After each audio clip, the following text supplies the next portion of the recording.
먼저 붉은 산 세력의 계급 체계부터 살펴보도록 할 텐데요. 수장으로 압카가 있고요. 2인자로는 구망이 있습니다.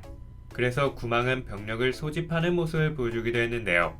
구망 밑에 있는 간부를 보일러라고 부르는데 타이보다 위에 있는 간부들입니다. 참고로 항마병을 이끌었던 바쿠가 타이즈였고요. 바쿠가 추이한테 패배해서 죽으니까 구망이 추이를 새로운 타이즈로 임명했습니다. 그래서 추이는 바쿠의 뒤를 이어 항마병들을 이끌었던 거죠. 그런데 현재 타이즈 중에서 정신이 온건한 건 추이밖에 없다고 나왔는데요. 이를 통해 일영은 타이즈보다 높은 보일러였다는 걸 추측할 수 있었습니다. 그래서 일영은 추이와 싸울 때 타이즈 놈이라고 비하하며 추이를 무시한 거라고 볼 수 있었죠. 그런데 천하의 일영도 존댓말을 하면서 구망을 깎듯이 대했던 걸 보면 확실히 일영의 계급이 구망보단 낫다는 걸 알 수 있었는데요. 여기서 굉장히 중요한 떡밥이 나왔습니다. 구망은 흰 눈썹을 제하고 압카의 혈족이라고 해도 예외는 없다는 표현을 했는데요. 그렇다면 흰 눈썹은 압카의 혈족이었다는 걸 의미하고요.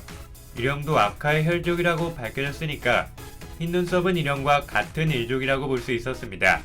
그리고 아린이 흰 눈썹을 막내라고 불렀으니까 이들 사이엔 최소 한 명의 형제가 더 있다고 볼 수 있었는데요. 아린의 아들인 아랑사의 기가 일영과 똑같았던 이유는 정황상 아린이 일영의 형제였기 때문은 아닐까 추측해봤습니다.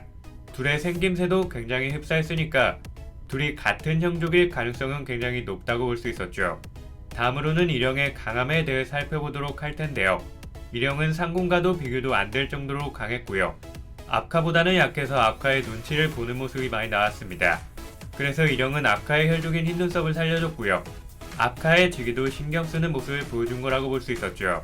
또한 일영은 흰산한테도 역부족인 모습을 보여줬는데요. 이 대사를 통해 아린 자체가 흰산인 건 아니라고 볼 수 있었고요. 흰산이 아린보다 더 큰 존재였던 것 같습니다. 그런데 흰산의 영역이 많이 줄어들었다는 떡밥이 나오면서 흰산도 예전 같진 않다고 볼 수 있었죠. 이후 일영은 흠원들이 움직였을 때 놀라는 모습으로 다시 등장했는데요. 이건 일영이 용을 견제하기 위해 만든 주술로 천하의 일영한테도 용은 두려운 존재라고 볼 수 있었습니다. 참고로 아린도 상울한테 용과 추위를 만나면 피하라고 말했을 정도로 용은 호랑이 형님 세계관 최강의 종족이라고 볼 수 있었는데요. 참고로 아린의 사부도 용이었다는 걸 감안하면 일영이 용보다 약하다는 설정은 충분히 납득할 만했습니다. 한편 새가 금기를 어기고 날았을 가능성에 대해 들은 일영은 새를 무시하면서 새보단 압도적으로 강하다고 볼 수 있었는데요. 실제로 비녀다는 금기를 어기는 걸 두려워하는 모습을 보여줬고요. 흠원한테는 상대도 안 될 정도로 약했습니다. 이후 일영은 추호를 만났을 때 추호가 항마병들의 대장이라는 얘기를 들었는데요.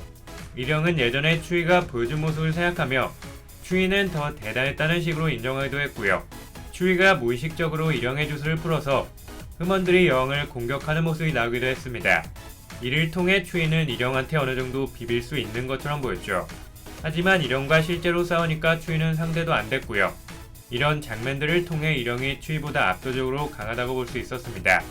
일영이 추위한테 고전했던 이유는 일영의 시가 추위한테 당해서 일영의 힘을 뺏겼기 때문이었고요.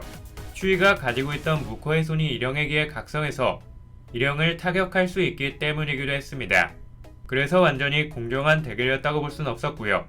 어쨌든 일영이 고전 끝에 승리를 거뒀으니까 일영은 추위보다 강하다고 평가할 수 있었습니다. 감사합니다.